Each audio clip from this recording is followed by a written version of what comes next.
So I just finished reading Dale Carnegie's book on how to win friends and influence people. And honestly, this book should be a required reading for every single person in sales.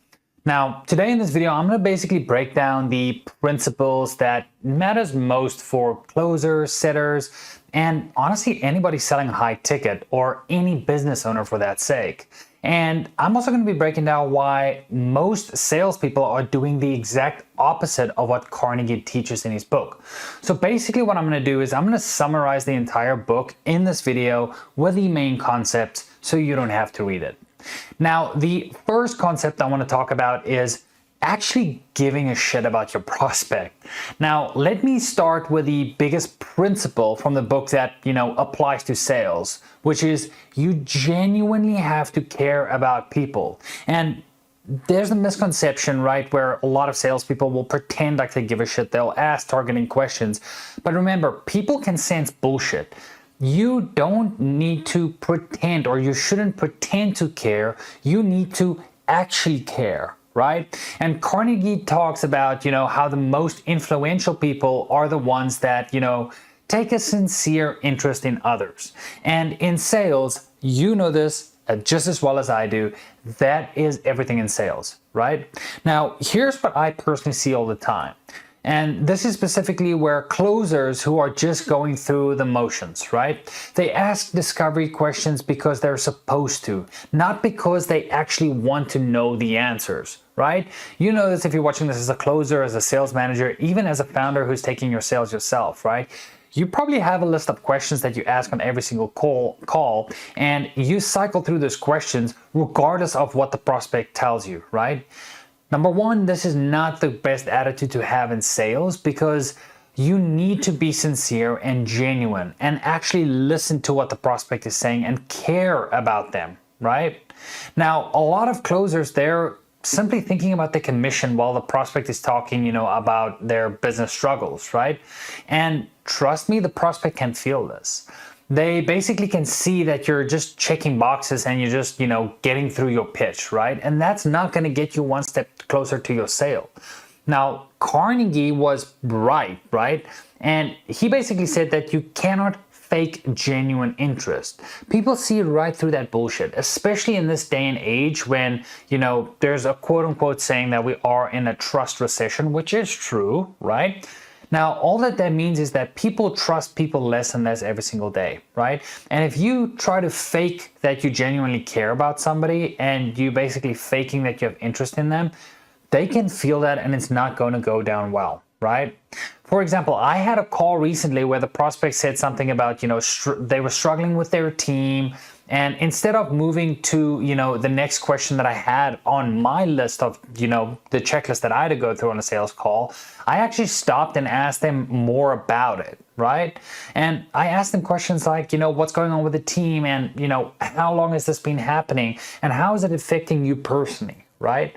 And here's the thing, and this is something, that also applies in your personal life. I've had this actually happen to me last night with my wife, where I asked her a question of how was your day, and suddenly my phone dinged, right? And naturally, I had to look at the phone because as an entrepreneur, you're always on, right? And this kind of causes the mediocre problem because, my wife was feeling, and she was perfectly correct in feeling this way, that I asked a question just to ask a question, right? I didn't really care about her response because instead of listening and actively listening to her response, I looked at my phone, right? And while she was talking to me, which is not okay, right? Because then she genuinely thought and cared and basically told me, not basically, she told me, I don't give a shit about her responses, right? And this affected me because, she was right? It's not that I didn't care about her responses. It's the way we act after we respond, right? After somebody gives us a response to a question we asked, right? We need to be actively listening as salespeople, right? Because a lot of time, I see a lot of narcissistic salespeople where they ask a question, regardless of what that person or the prospect responds, they're thinking about what they're trying to say next, right? That is very wrong. You should actively listen to the responses your prospects are telling you and then feed that into the next question you're going to ask, right? And going back to the call I had, this basically, once I showed the prospect that I actually cared about them, the whole energy of the call shifted, right? Because they actually felt like I actually cared about their answer and not just getting the information I needed to close them. Right? And if you don't genuinely care about the people you're talking to, you're in the wrong business, right? Sales isn't about manipulating people into buying. It's about actually helping people solve their problems, right? And if you cannot help someone, right, then you just probably don't care about their situation, or you're not in a position where your product or service can help them, right? But in order for you to figure out if your product and service can help people, you need to genuinely ask them questions about their business and figure out a place where you can help them. Remember, it's not about you, it's not about your commission, it is about them. Now, this brings me to my second part and the second point that I got from this book, which is you need to smile and be a likable person, right? And Carnegie has an entire chapter about smiling, and it sounds simple, but most people forget about this completely, right? Now, please remember this. You know this and should know this by watching this, that people buy from other people they like. That's it, right? You can have the best product or service in the world, the best pitch, the best closing lines, right? But if they don't like you, they're probably not buying from you. They're going to try and find every single reason not to buy from you if they don't like you, right? And, I get asked this a couple times. I have been asked this a couple times, what is the easiest way to be likable, right? And the answer to that is smile, right? Show genuine interest and be warm, right? Be somebody that they want to go out and grab a beer with. Right? And I'm not talking about a fake sales smile, right? I'm talking about actually being happy to talk to this person, being genuinely interested in the conversation you're having, right? And on video calls, your face is right there on the screen. Remember that. If you look bored, annoyed, or like you're just waiting for them to, stop talking so you can pitch them again, they're going to feel it, right? Now, Carnegie was so obsessed with this idea that your genuine enthusiasm and warmth towards somebody makes them feel valued. And this is super, super true, right? And also remember, when people feel valued, they open up, right? They trust you, their guard goes down, and they want to work with you. Right? So ask yourself this, when you hop on calls, do you actually look and sound like somebody that, who's happy to be there? Or do you look like, you've gone through the motions and this is the 10th call of the day and you don't really give a shit about them and all you want is your commission, right? Now, this leads me to my third point that I want to make, and this is not really in the book, but it's something that I took from this book as well.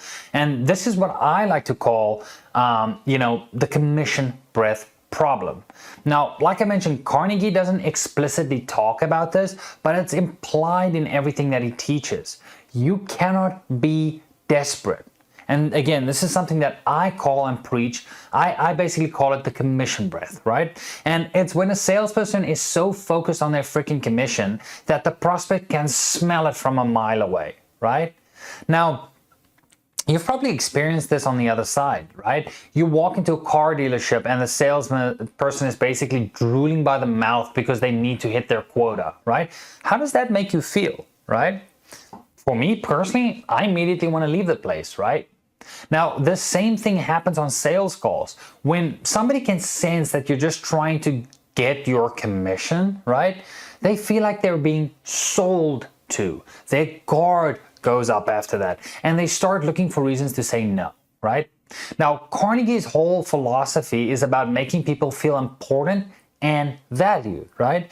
But when you have commission breath as a salesperson, the prospect doesn't feel valued. They feel it feels like a transaction, right? And the fix is simple, but it is hard as well. You need to detach yourself from the outcome, okay? The outcome is going to take care of itself.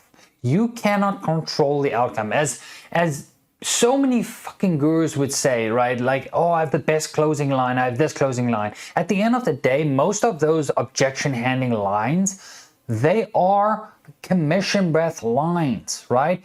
You are coming off as a hard salesman. And people in this day and age do not like that. I promise you that. People do not feel like you shouldn't, after a transaction happens, people or your prospects shouldn't have feel like they got sold something.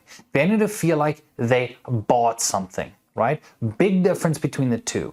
If they feel like they've been sold into something, right, they might not necessarily wanted that, but you basically hard close them, which is going to cause back-end problems, right?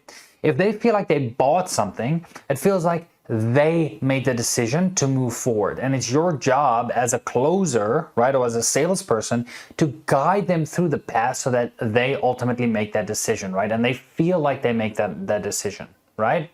Now, you need to care more about actually helping them than about, whether you close the deal or not, right? And I know this sounds counterintuitive for salespeople, but it's true, right? The moment you stop caring about the commission and actually care about the person you're talking to, your close rate goes up, right? Because you're generally trying to help somebody solve their problem and they can feel it, right? And, most people, they want to work with somebody who's on their side, not somebody who's just trying to extract money from them, right? Now, again, remember, people don't want to be sold to. They want to feel like they made the decision to buy. That's a huge and big difference, okay? Now, the fourth point, I think we're on the fourth point here, just freeballing, but the fourth point that I'd like to make here is that, and this is directly from the book, you have to see things from the other person's perspective, okay? Now, Carnegie has this principle that states, try honestly to see things from the other person's point of view. And in sales, this is everything, because most salespeople are completely self-centered during calls. They're thinking about their pitch, their objection handling, their close, and they're not actually thinking about what the prospect is experiencing, right? Now, put yourself in the prospect's shoes for just 1 second, right?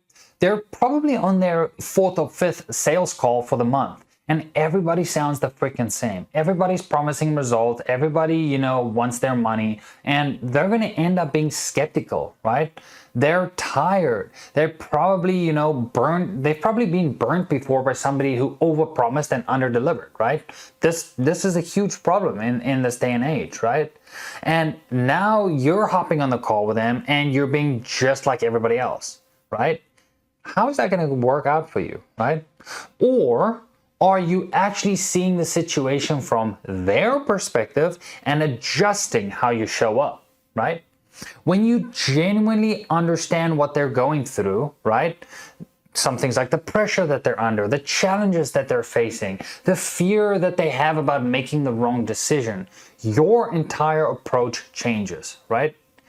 Now, here's the thing that I tell my closers. Stop pitching and start consulting, right? Stop trying to overcome objections and start addressing their real concerns, right? So you can basically stop selling, right? And start helping. That's one line that I use as well, right? Stop selling and start helping, right? And Carnegie talks about how you can make, more friends in 2 months by becoming interested in other people, other than yourself, right? And in 2 years, you can basically get people interested in you in the same time that some people will take, 10 years, right? And the same thing applies in sales. You'll close more deals in 1 month by genuinely caring about your prospect's problem than you will in 6 months by having the perfect pitch or the perfect line. And it just comes down to giving a shit about people and actually giving a shit about them, right? Now, stop thinking, when you're doing sales, stop thinking about what you want, which is the commission, right? The close, the win, right? And start thinking about what they need. That shift, that mental shift, changes everything. Now, the fifth point that I have here, and I think this is the final point, I'll keep this as short as I can, but the main point here is let them do the talking, okay? Now, here's another one of Carnegie's principles, which is be a good listener, right? And encourage others to talk about themselves, right? Most closers talk way too much. They're so freaking eager to, show their value, explain their offer, handle objections with these fancy little taglines, right? But they forget to shut the hell up and listen to the prospect, right? Carnegie found that people who listen will be seen as great conversationalists, right? Even if they barely talk, because everybody wants to feel heard and understood. And on sales calls, this is critical, right? Your prospect has been dealing with the problems way longer than you've been on the call itself. They know their situation better than you ever will. So let them talk about it, right? Ask questions and actually listen to their answers. Don't just, wait for your turn to talk and keep thinking about what you're going to say next, right? Now, I've been on sales calls where I barely said anything for the first 20 minutes, right? I just asked questions and let them talk, right? And by the time they were done, they've basically sold themselves because they've talked through their entire problem and realized that they need a solution and that, I have the solution to their problem. Right? Your job as a salesperson isn't convincing them to buy. Your job is to help them realize what they need and what you're offering can solve their problem, right? And you do that by listening way more than you talk, right? And Carnegie was obsessed with this principle, and it's so true, which is make the other person feel important by giving them your full attention. Now, when somebody feels heard, they trust you. And when they trust you, they buy from you, okay? Now, here's another concept that I thought about and that comes from the book as well, which is use their name and make them feel important, right? And Carnegie says a person's name is the sweetest sound in any language to them. So use it, right? And not in a manipulative way where you're just dropping their name every sentence, right? But naturally throughout the conversation, just use their name. Say something like, Andy, I'm hearing what you're saying, right? Or Sarah, that makes total sense. Or Mike, let me ask you this, right? It creates a connection. It makes them feel like you're talking to them specifically, not just running through your entire script, right? But more than that, right?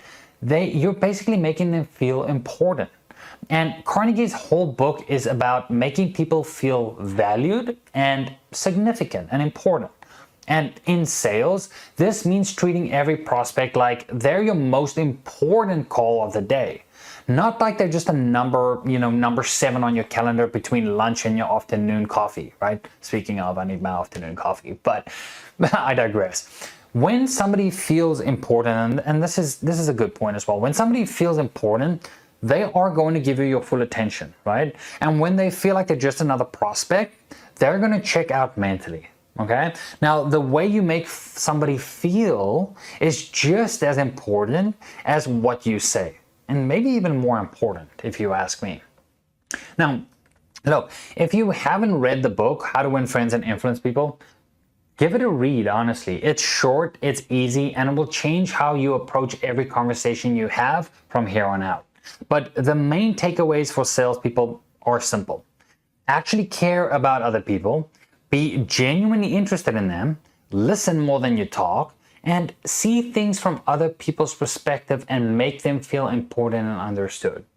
Do these things and you won't need fancy closers or objection handling scripts. People will want to work with you because they trust you and they like you. And at the end of the day, people buy from other people they like. Carnegie figured that out almost 100 years ago, and it's still true today. So thanks for watching. I hope to see you in the next video, and I hope you got something out of this video. And if you're a business owner searching for salespeople, I happen to own a sales recruiting company that goes out there and finds the very best salespeople that will match to your offer. More on that in the links below, but I hope to see you in the next video. Bye-bye.